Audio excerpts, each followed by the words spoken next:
चलो मेरे प्यारे बच्चे, नमस्कार। कैसे हो आप सब? बिल्कुल मस्त होंगे। और आज हम लोग पढ़ने वाले हैं कंपार्टमेंटल एग्जाम के लिए जो टॉप 100 सब्जेक्टिव क्वेश्चन पढ़ रहे हैं उसका लेक्चर नंबर 8 पढ़ेंगे। ठीक है। इससे पहले जितनी लेक्चर हुई है वो आपको केकेजी क्लासेस के ऐप पर है। मेरे प्यारे बच्चों, जो बच्चा क्लास को ज्वाइन नहीं किया है तो क्लास का प्राइस मैं इतना सस्ता कर दिया हूँ, इतना सस्ता कर दिया हूँ, आप सोच नहीं सकते हैं। मात्र 99 रुपया में। इस 99 रुपया में अगर कोई बच्चा कहता है कि सर हमको नोट्स चाहिए, जैसे होता है ना एग्जाम से पहले नोट्स, तो मैं आपको मात्र 100 टॉप पूरे बुक से 100 लघु उत्तरीय प्रश्न, शॉर्ट क्वेश्चन आंसर और 30 दीर्घ उत्तरीय प्रश्न को मात्र 2 पेज में आपका नोट्स बनाकर दे रहा हूं, जिसका प्राइस 99 रुपया है। यह नोट्स आपके लिए काफी खास होने वाले हैं। जो बच्चे अभी तक नहीं लिए हैं ले लीजिएगा। और रहा बात कि जो बच्चा ऑलरेडी क्लास को ज्वाइन कर चुका है उनको ऐप में अपलोड कर दिया गया है। ऐप से आप देखकर आप वहां से डाउनलोड कर लीजिएगा। एक और चीज मेरे प्यारे बच्चों, आप नोट्स लीजिए या नोट्स और क्लास दोनों लीजिए। मेरे प्यारे बच्चों, प्राइस को एक बराबर कर दिया गया। 99 रुपया में सब ले लो, जाओ। कंपार्टमेंटल एग्जाम जो सब्जेक्ट लेना है 99 रुपया में सब। आप 2 पेज वाला नोट्स ले लो, क्लास भी ले लो, या एक 10 पेज का नोट्स है वो भी ले लो, चैप्टर वाइज नोट्स है वो भी ले लो। अब कितना बच्चा ऑलरेडी पहले ले चुका है उनसे मैं कह दूंगा, जो नहीं, आज की बात हो रहा है। और ये ऐप पर मिलेगा। व्हाट्सएप पर लेंगे तो कोई एक ही नोट्स मिलेगा, 99 रुपया लगेगा। ऐप से लेंगे, ऐप केकेजी क्लासेस के ऐप से, तो आपको ये सब नोट्स मिल जाएंगे 99 रुपया ही। कहीं भी लीजिए 99 रुपया प्राइस है, याद रहे। ठीक है। 2 तरह के नोट्स मिलेंगे। एक तो मिलेंगे टॉप 100 10 पेज का क्वेश्चन आंसर, ऑब्जेक्टिव दोनों। और फिर उसको 2 पेज में भी नोट्स दी जाएगी ताकि आपको एग्जाम हॉल में डायरेक्ट छाप सकते हो। प्राइस सेम है। क्लास लेना है तो लीजिए, नहीं लेना है मत लीजिए, सेम प्राइस लगेगा।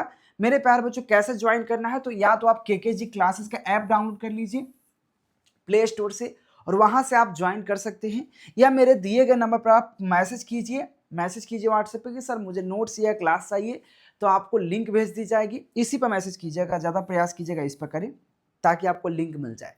ठीक है। इस पर जैसे ही मैसेज कीजिएगा आपको लिंक मिल जाएगा, ऐप डाउनलोड कर लीजिएगा, क्यूआर कोड मिल जाएगा, पेमेंट करके स्क्रीनशॉट भेज दीजिएगा। आपको नोट्स चाहिए नोट्स मिल जाएगा, क्लास चाहिए क्लास मिल जाएगा। ठीक है। या डायरेक्ट आप ऐप से कर सकते हैं। मेरे प्यारे बच्चों, बहुत ज़रूरी है, यह 5-6 दिन के बचा है इसमें आपको पढ़ने के लिए। खासकर 2 पेज वाला तो काफ़ी महत्वपूर्ण है। याद हुआ तो हुआ, नहीं हुआ तो पार्टी मौका से प्रिंट आउट करा कर लेकर चल गए, सबसे अच्छा है कि नहीं? ये चीज़ याद रखेंगे। और आज जितनी इसकी क्लास हुई है वो ऐप पर मिलेंगे, आपको व्हाट्सएप पे नहीं मिलने वाले। ठीक है मेरे प्यारे, जरूरी है। अगला क्वेश्चन हमारे पास 71 नंबर क्वेश्चन है कि ग्लोबल वार्मिंग क्या है, इसके प्रभाव और इसके मुक्त के उपयोगों का वर्णन करें। मेरे प्यारे बच्चों, ग्लोबल वार्मिंग क्या होता है और इसके क्या प्रभाव पड़ सकते हैं और इसके मुक्त के उपयोगों का वर्णन करें। चलो जानने का प्रयास करते हैं। मेरे प्यारे बच्चों, ग्लोबल वार्मिंग की बात करें, ठीक हो, यहाँ पे हिम चोटियां और हिमगंगों को पिघलने से समुद्री तल की ऊंचाई बढ़ रही है और आप ये तटवर्तीय क्षेत्र और द्वीप डूबते जा रहे हैं। यहाँ पर जो मैंने बात कही कि हिम क्षेत्र है, या यहाँ पे हिम चोटियां है, या बात करें हिम नदियां हैं, वो पिघलते जा रहे हैं। यानी कि आप देखोगे ग्लेशियर जो भी है हमारे, जहाँ पे बड़े बड़े पहाड़ है जो बर्फ का है, इतने इतने, जिससे हमारा पूरा इंडिया है इससे 2 गुना 3 गुना जगह पे खाली बर्फ जमा हुआ है। और इतना फीट ने कम से कम 200 2000 17,000 19,000 फीट तक बेसिकली क्या जमा हुआ है, तो बर्फ जमा हुआ है। ठीक है ना, बर्फ जमा हुआ है। अगर वह बर्फ गर्मी ज्यादा पड़ने की वजह से, ग्लोबल वार्मिंग की वजह से वह बर्फ जब पिघलेंगे तो पानी कहाँ जाएगा? वह पानी समुद्र में आएंगे। समुद्र में आने का मतलब समुद्र का लेवल बढ़ेगा। यानी कि समुद्र यहाँ पे है, ठीक है ना, इतनी ऊंची पर बह रहा है, हम शहर इतने ऊंच पे हैं, तो यह जब लेवल बढ़ेगा तो शहर के किनारे पानी आएगा। यानी कि जितने समुद्र के किनारे जो शहर बसा हुआ है वो डूबते जा रहे हैं।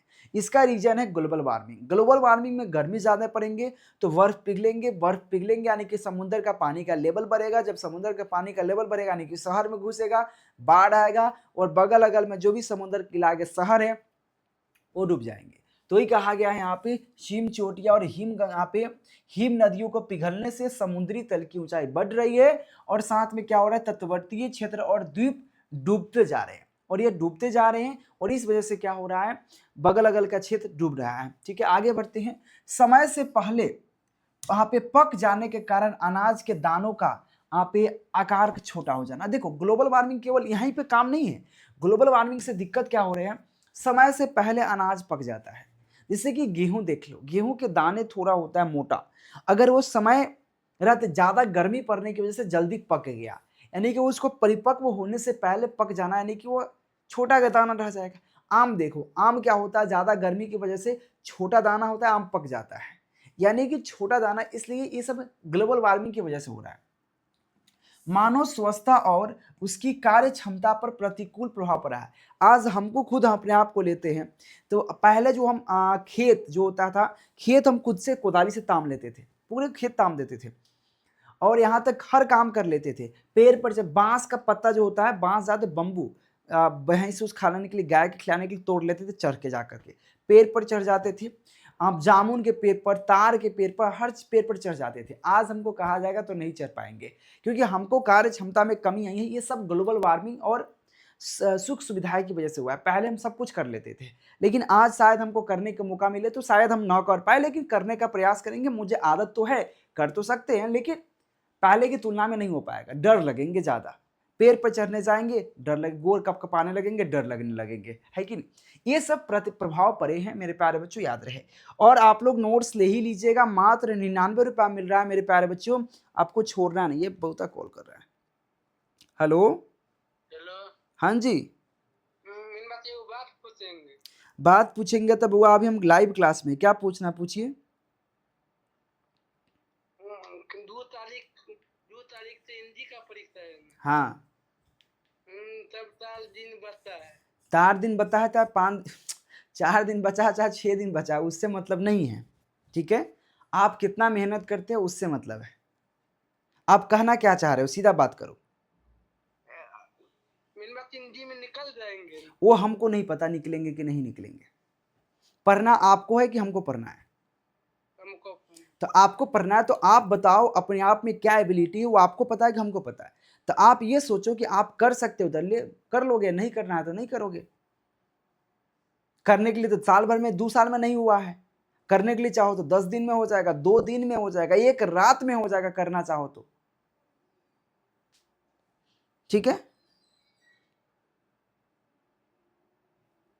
ठीक है बुआ, हम अभी लाइव क्लास में हैं, आप पे डिपेंड करता है क्या आप में एबिलिटी है करने का। 2 दिन में तो कर सकते हो, 4 दिन में करने की एबिलिटी है, क्षमता है आपके अंदर तो कर सकते हो, नहीं है तो नहीं कर सकते हो। मन के हारे हार है, मन के जीते जीत, सही हाल है। मन अगर ठान लेगा तो बिल्कुल कर पाओगे, नहीं ठानेगा कुछ नहीं कर पाओगे। 24 घंटा दीजिए ना, सब कुछ त्याग दीजिए, तब देखो आप 3 महीना के बराबर 2 दिन में पढ़ सकते हो। ठीक है, रियल बात बता रहे बुआ। अगर मन से ठान लिए कि भाई मुझे पढ़ना, आप बिलीव, मतलब आप थोड़ा सा इमेजिन करो कि मैंने आपको 1 महीना 30 दिन से क्लास करा रहे हैं, ठीक है ना, 30 दिन से, यानी कि ज्यादा खिसियाए होंगे तो हम 30 घंटा क्लास कराए होंगे। डेली 1 घंटा मान लेते, जो 1 घंटा क्लास होता नहीं है, डेली मान लो 30 घंटा क्लास हुआ, ठीक है ना, घंटे। आपके पास दिन में 24 घंटा, अगर आप एक दिन का 15 घंटा दे दो, यानी कि 9 घंटा तब भी आपके पास फ्री है, जिसमें आप 6 घंटा सोगे, 6 घंटा सोइएगा, 3 घंटा में खाना वाना खा के 15 घंटा दीजिए एक दिन का, और 2 दिन में आप 30 दिन का क्लास को क्लियर कर पाएंगे।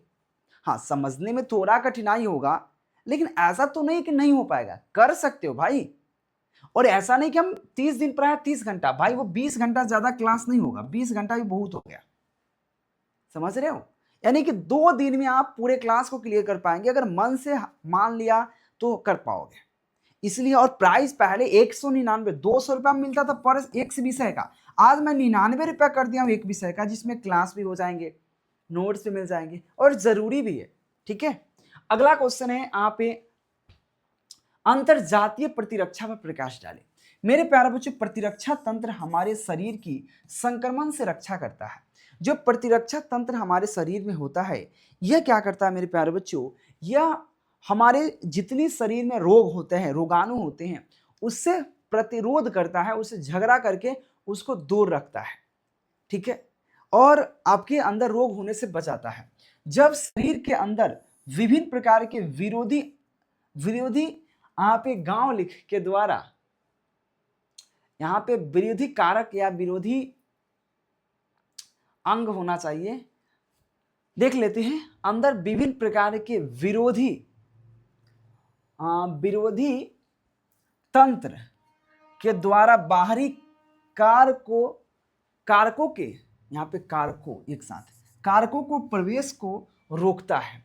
यानी कि विरोधी जो भी हमारे अंग के, जब शरीर के अंदर विभिन्न प्रकार के विरोधी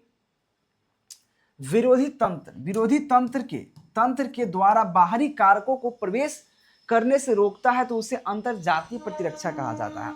यानी कि अंतरजातीय प्रतिरक्षा यह होता है कि आपके शरीर में विभिन्न प्रकार के रोगाणु अंदर प्रवेश करने का प्रयास करता है, और तो उसको रोकने के लिए, उसको दबाने के लिए एक जीवाणु तंत्र होते हैं और उसको रोकता है। उसी तंत्र को हम लोग यहाँ पे अंतरजातीय प्रतिरक्षा कहा जाता है। अगले क्वेश्चन की तरफ चलेंगे, बाह्य स्थान संरक्षण पर प्रकाश डाले। मेरे प्यारे बच्चों, यहाँ पे आपत्ति ग्रसित पौधे जंतुओं को उनके प्राकृतिक निवास स्थान से हटा करके उनके सुरक्षित स्थान पर रखना बाह्य स्थान संरक्षण कहलाता है। आपने देखा कभी कभी कोई ऐसे वस्तु जो अवैध जगह पे जम जाता है, आप देखेंगे छत पे, कोई ऐसे जगह पे, आपके घर में बालकोनी में कोई पौधा जम गया, प्यारा आम है, लीची है, चाहे कोई फूल है, तो वो बेसिकली अभद्र जगह या मतलब कोई ऐसा जगह है जो सुरक्षित नहीं है उसके लिए, जो कभी ना कभी सूख जाएंगे, तो वहां से हटा करके उसको सुरक्षित जगह रोपना या सुरक्षित जगह रखना ही बाह्य स्थान संरक्षण कहलाता है।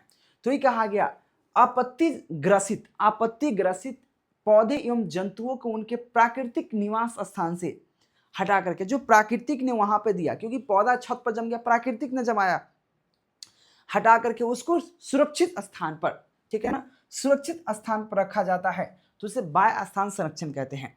भाई देखो, हमारे यहाँ की परिभाषा बहुत इजीली मिलती है, ठीक है। अगला क्वेश्चन यहाँ पे, सहभोजिता एवं यहाँ पे असहभोजिता में अंतर बताइए। सहभोजिता क्या है और यहाँ पे इसके लिए असहभोजिता क्या है। मेरे प्यारे बच्चों, मात्र 99 मिल रहा है भाई। ऐप डाउनलोड कीजिए, वहां से पीडीएफ डाउनलोड कर पाएंगे। अगर ऐप से नहीं हुए तो आप व्हाट्सएप पर ले लीजिए, लेकिन ऐप पर कहीं एक ही जगह मिल सकता है भाई, दोनों जगह नहीं, एक ही जगह, ठीक है।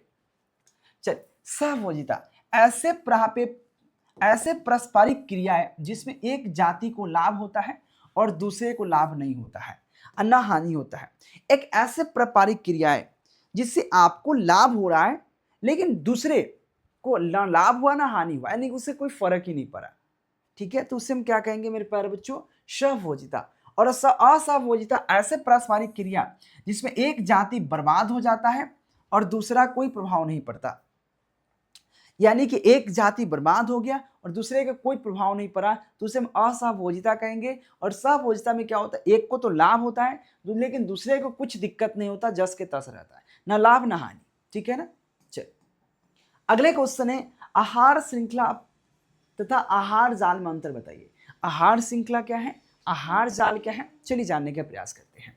आहार श्रृंखला, आप श्रृंखलाबद्ध तरीके से एक प्रतिरक्षा दिशा में व्यवस्थित वैसे जीवों का समूह है जिसे एक जीव श्रृंखला में अपने नीचे के स्थित जीव को खाता है और स्वयं उसी श्रृंखला में अपने से ऊपर स्थित जीव की खाया जाता है। अब ये बात नहीं समझे, जैसे कि सीधा समझिए, कोई एक श्रृंखला है, मैंने यहां पर घास, उसके बाद यहां पर लेके बकरी, उसके बाद हिरन। अब बकरी को कौन खाता है, मतलब मान लो बाघ, ठीक है। यानी कि सीधा समझ लो ये श्रृंखला बना।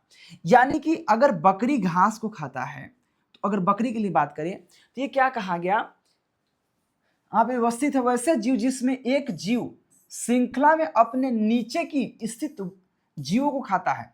यानी कि बकरी जो है अपने नीचे के जो जीव स्थित है उसको खाता है, लेकिन उसी श्रृंखला में वही जीव अपने ऊपर स्थित जीवों द्वारा खाया जाता है, तथा स्वयं बकरी भी स्वयं उसी श्रृंखला में अपने से ऊपर स्थित जीव द्वारा खाया जाता है। अब बाघ बकरी को खा जाएगा, यानी कि एक दूसरे श्रृंखला बना, उसे हम लोग क्या कहेंगे, आहार श्रृंखला कहेंगे।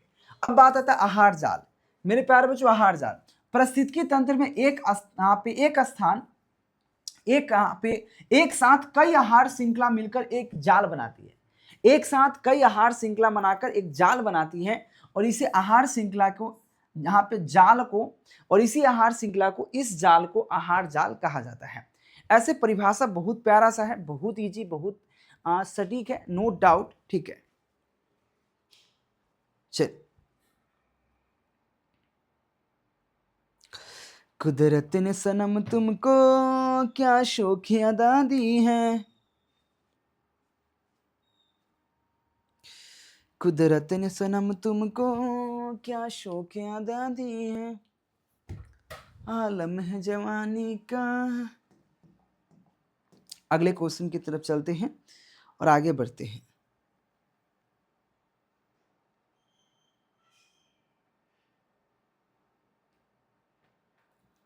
ठीक है,